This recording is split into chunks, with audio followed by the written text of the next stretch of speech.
Wars usually last for years, sometimes even decades. But did you know that the shortest war in history lasted only 38 minutes? That's right, less than the time it takes to watch a cartoon episode. The year 1896, the place Zambia, a small island off the coast of East Africa.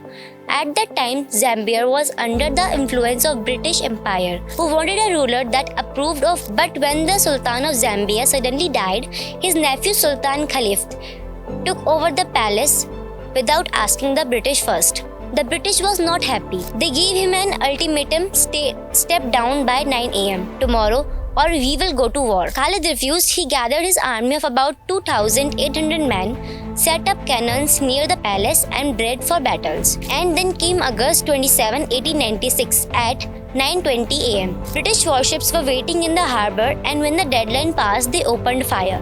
Cannons roared, smoke filled the air, and within minutes, most of the Sultan's defences were destroyed. The palace caught fire. His army surrendered by 9:40 a.m.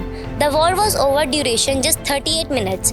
Sultan Khalid fell, the British installation their chosen leader, and history was made the shortest war ever recorded. No long battles, no years of fighting, just a half an hour of chores.